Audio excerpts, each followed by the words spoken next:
Okay, so this is the 10.5 and 10.6 lesson video for multivariable calculus. And what we're going to cover in this lesson, really, we're going to cover two sections. 10.5 is just really a review section on conic sections. And we're going to spend a little bit of time on that because conic sections are things that we're going to use throughout the year. And I want to make sure everybody's got those fresh in their mind.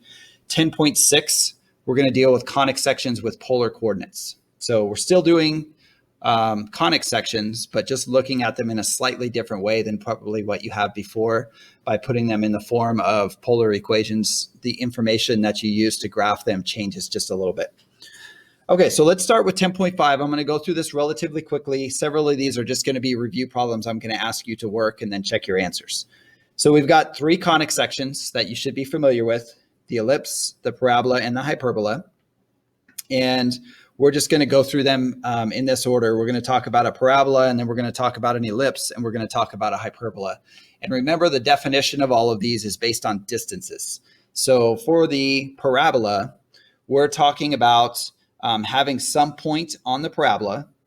And so you can see if we had like this point right here, if we measure the distance to the focus and we measure the distance to the line we call the directrix, that is always going to be the same.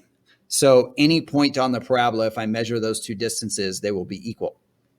The directrix is just basically the same distance from the vertex point in the opposite direction. And then we draw a line that is perpendicular to the axis of symmetry. Okay, so let's take a look at a couple of examples here. Here we've got a bunch of them graphed. And notice that when we're looking at the p-value that we use as a reference is always going to be measured as a positive.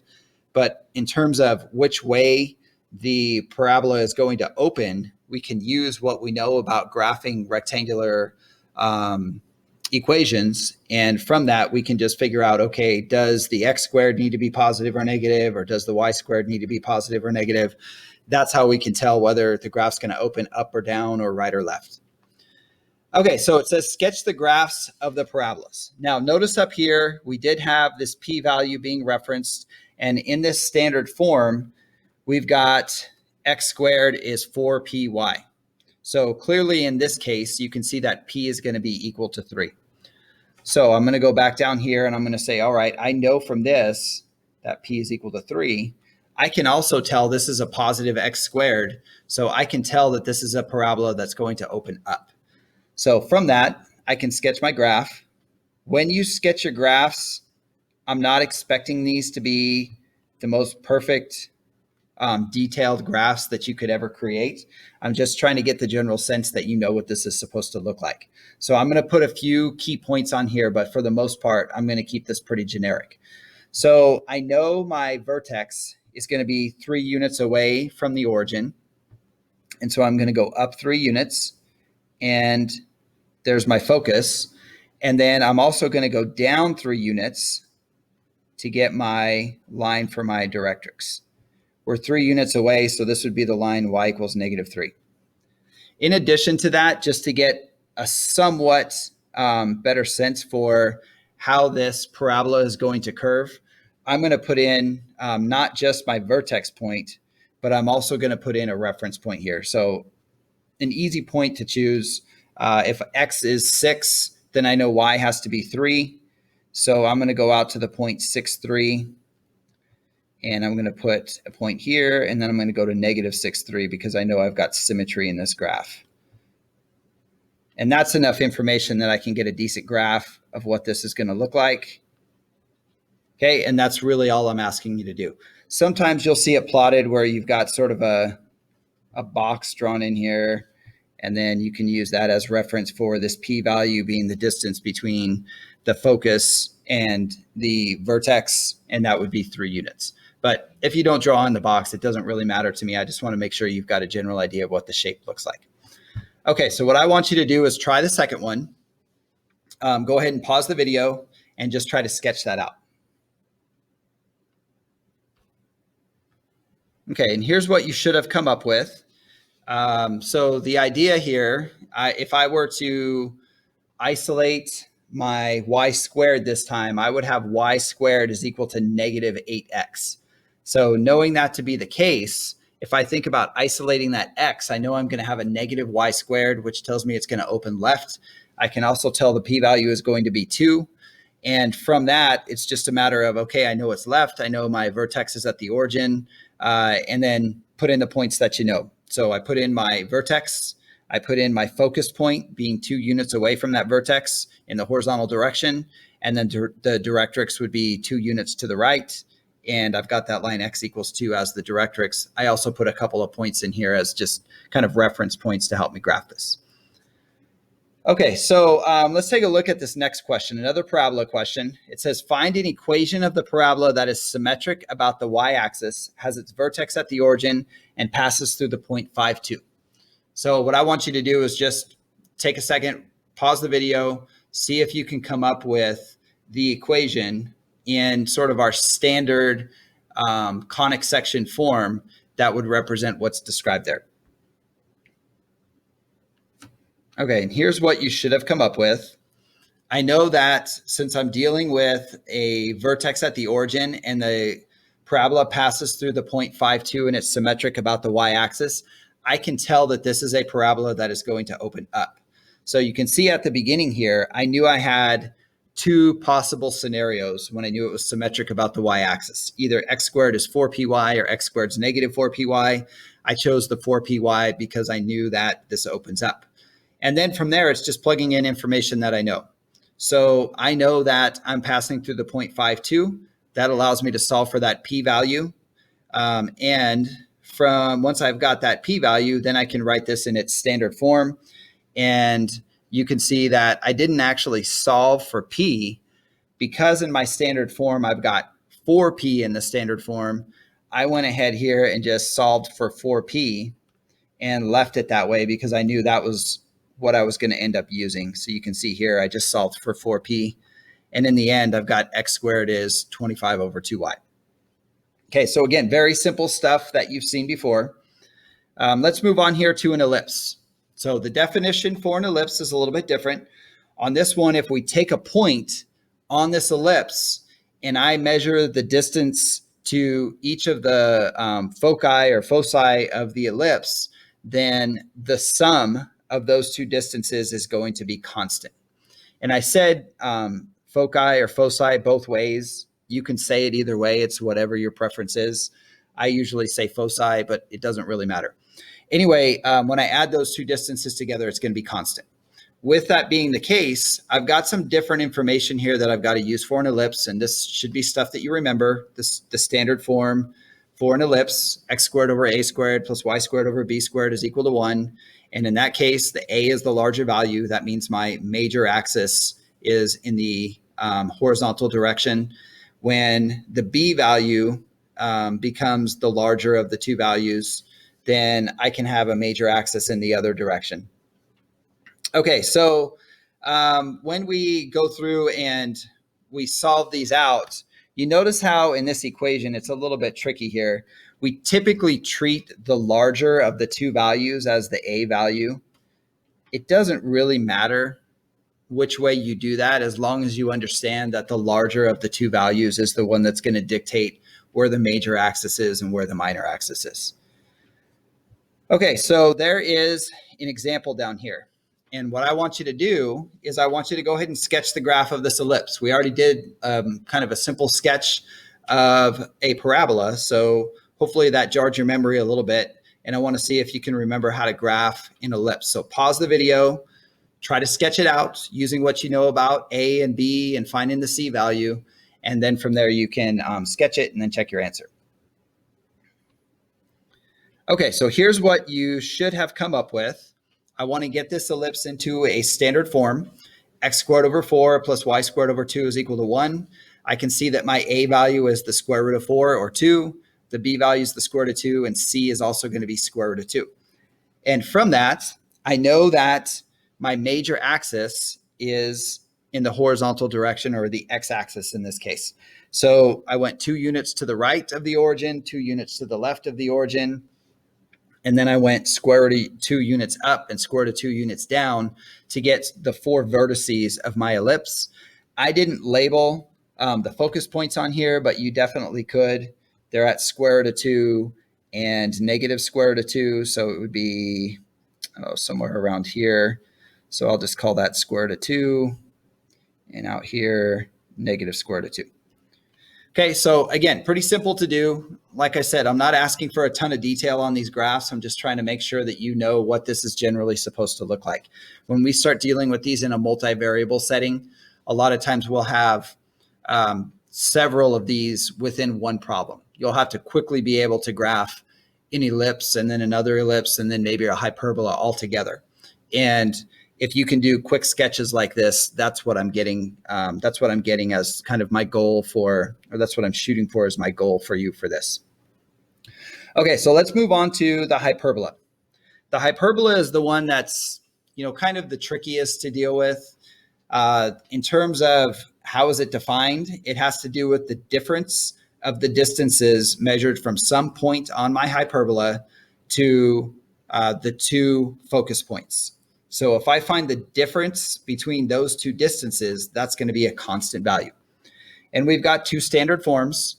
And again, it's similar to an ellipse where the larger value sort of determines which way this thing is going to open, up and down or right and left. So if I have the larger value or the positive value, really in this case, and I guess I misstated that a little bit. It's not so much the larger value, it's which one's the positive value. If I have the positive value being the x squared, then I know that my ellipse is going to open right or left. If I have a positive value being the y squared, I know my ellipse is going to open up or down. Okay, so we also have the relationship that c squared is a squared plus b squared. Remember, we're talking about the difference between those 2 distances being constant. The other part of this that comes into play when we're dealing with hyperbolas is we do have slant asymptotes that we use as part of our guide for graphing these. So what I want you to do is take this hyperbola, y squared minus x squared is equal to 1, and I want you to sketch that. So figure out what a, b, and c are, and then just do a rough sketch. So I'll give you a second to pause the video, try that out, and then you can come back and check your answer. Okay, and here's what you should have ended up with. You can see that really this is already sort of in standard form. You might think of this as y squared over 1 minus x squared over 1 is equal to 1. So in this case, a is 1, b is 1, and then c, if I do a squared plus b squared, I'm going to get 2. Take the square root of that. That gives me the c value of square root of 2. Now you can see what I did here is I went 1 unit up, 1 unit down, 1 unit to the right, 1 unit to the left. When I draw in this box with a hyperbola, that's a pretty good guide for me because that using the corners of that box, I know where my slant asymptotes are going to be. And those are going to be a good guide for helping you draw, those parabolic shapes that you have opening up and opening down. In this case, I knew it was going to open up and down because the y squared was the positive part of this.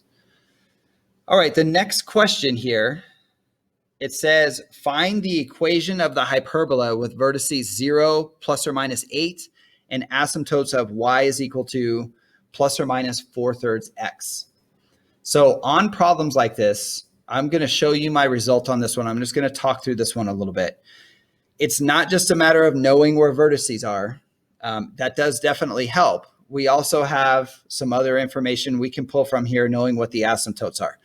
So you can see if I know where the vertices are, I can tell that that's a hyperbola that's going to open up and down. So that was the first part. I knew that the 8 was essentially going to be squared and put it underneath the y squared. Now, if I want to figure out what is going to be the other value that I need to find, I'm going to have to look at this slant asymptote. Well, if I'm thinking about rise over run for my slant asymptote, since I'm using a vertex that has an 8 in it, essentially what I'm doing is I'm thinking about 8 over what is going to give me 4/3. And from that, that's where the 6 came from, and that's where I got the 6 squared being 36. So I don't need you to show a ton of work on these things. If you need to do a little bit of work on the side, that's fine. But for the most part, this is a lot of stuff that you can do in your head if you know how these equations are supposed to work. All right, so let's move on here to talking about shifted conics. Now, shifted conics just means that we're going to move the center points. And when we move the center point, all we're doing is we're essentially doing x minus h and y minus k, where hk is the center point. So instead of having the center point at the origin, we now have the center point at hk. And this is an example of one where it says, describe the graph of this equation. And notice it's not written in standard form. And what they want you to do is try to get it into standard form and then describe what it is. So again, I want you to pause the video, be thinking about completing the square on a problem like this, but pause the video, try to work through it. And then when you unpause it, you can come back and check your answer.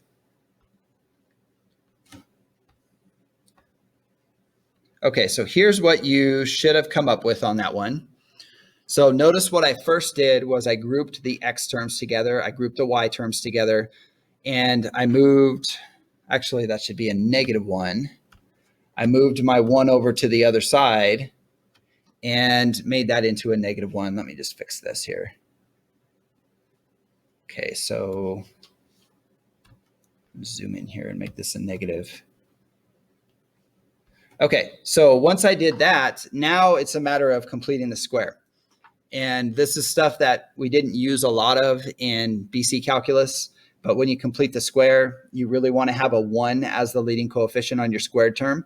So I factored out a 16 for the x terms, and I got x squared minus 4x. And then I take the number in front of the x, divide it by 2, and then square it, and that's what I need to add to complete the square. So in that case, 4 divided by 2 is 2, 2 squared is 4, so I'm adding 4.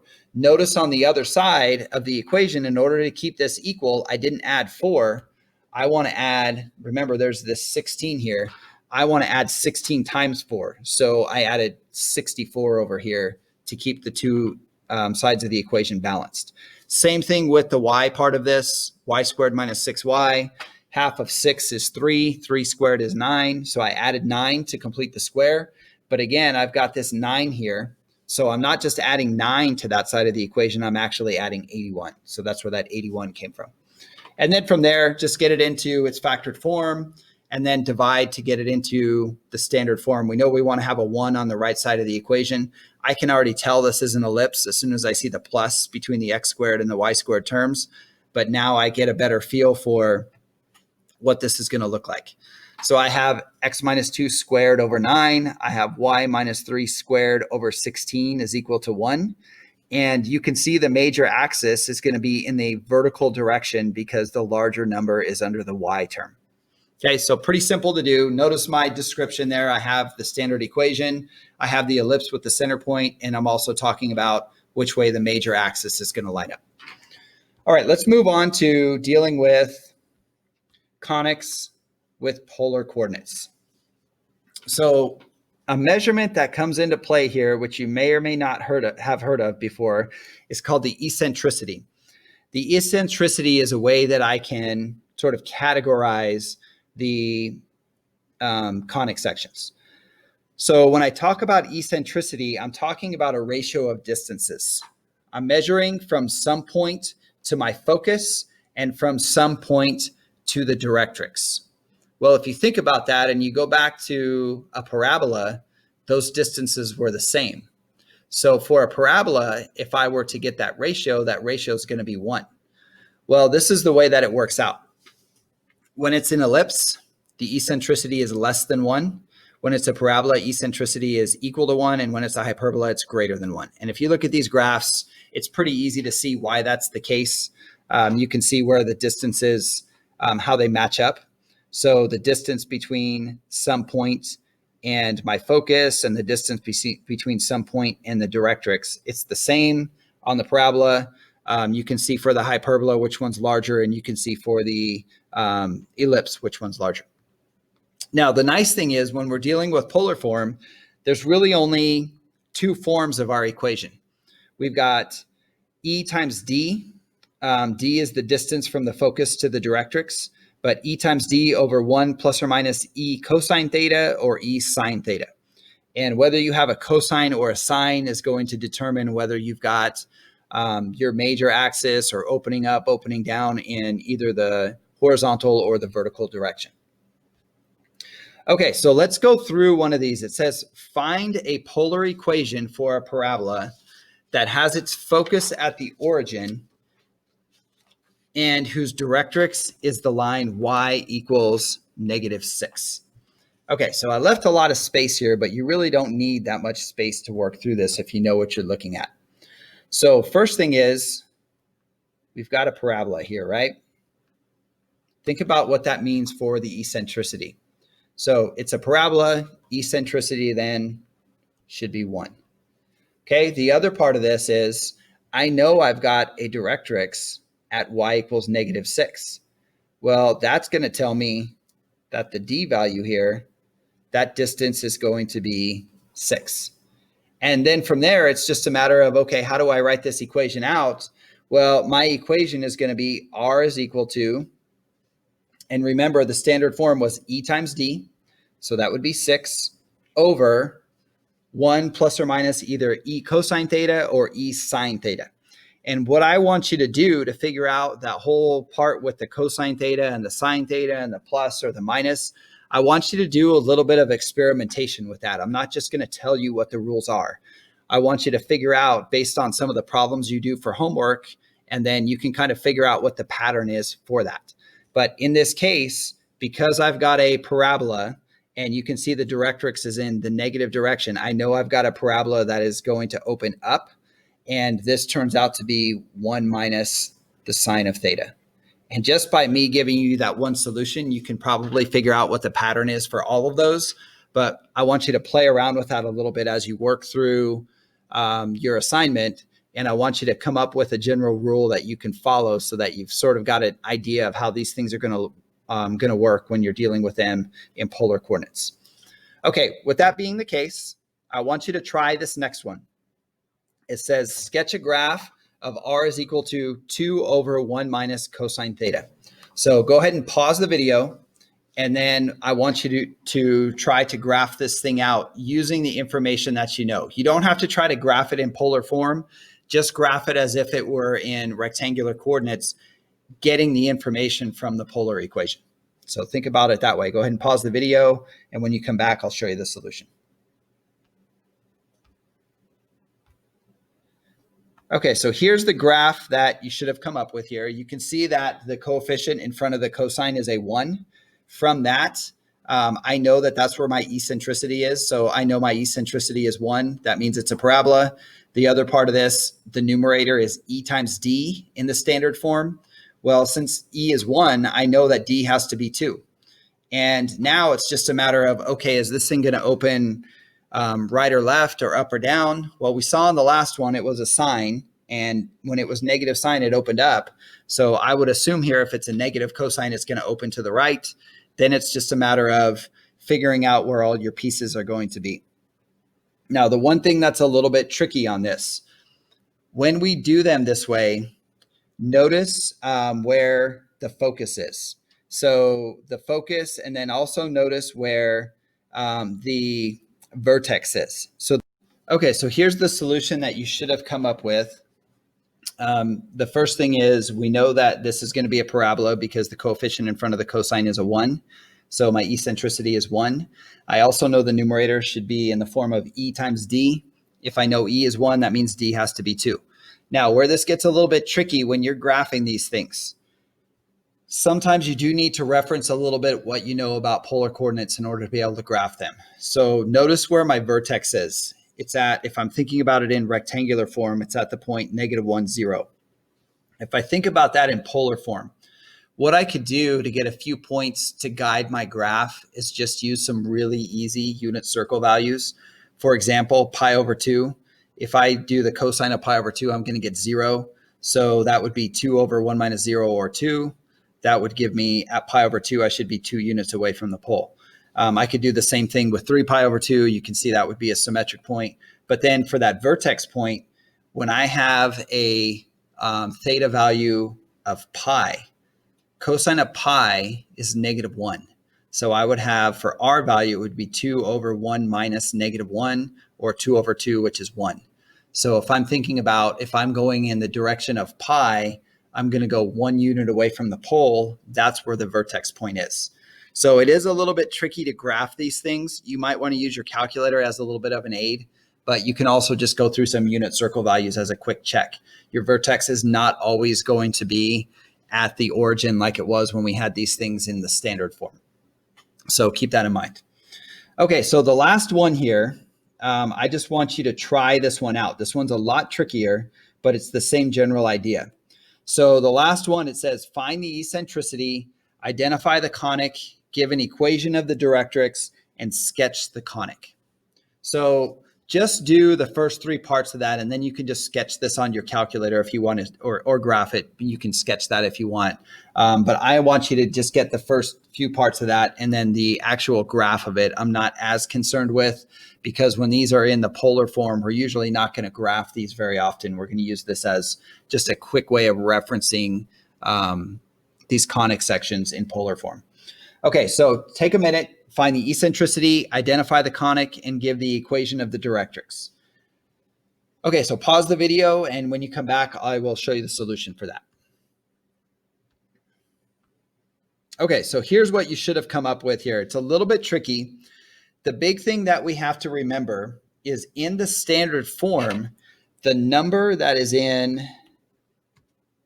this position needs to be a 1. So what I'm going to do is I'm going to factor this so that number becomes a 1. And that's what I did, is I factored a 3 out of the denominator, and I got it into the form where, okay, now here, this is my standard form in polar coordinates. And from that, I can see my E value is 10/3, because that's the number in front of the cosine. And that tells me it's a hyperbola. I can also get from that what the D value is, because I know the numerator needs to be E times D. Well, E times D would be, E is 10/3, so it would be 10/3 times D has to be equal to 4. And from that, I can get the D value of 6/5. And now I've got everything that I need in terms of the E value, the D value. I can use the fact that this is a cosine to tell me that it's going to open right and left. And then I can go through and I can plot points. Again, using your unit circle as sort of a guide, you could plot some points off of that, and you can figure out what this is going to look like. Okay, so you've got a bunch of homework problems on this. The main thing with the conic sections in polar coordinates, focus most of your attention on knowing how to identify these by eccentricity, and then also knowing what those standard forms are. If you can figure out what the standard forms, whether things are going to go open up, down, right, or left, that's going to be the vast majority of what I'm going to ask you about. So don't get too lost in trying to make your graphs perfect in either of the 2 sections. Try to focus on the big picture as you work through the assignment.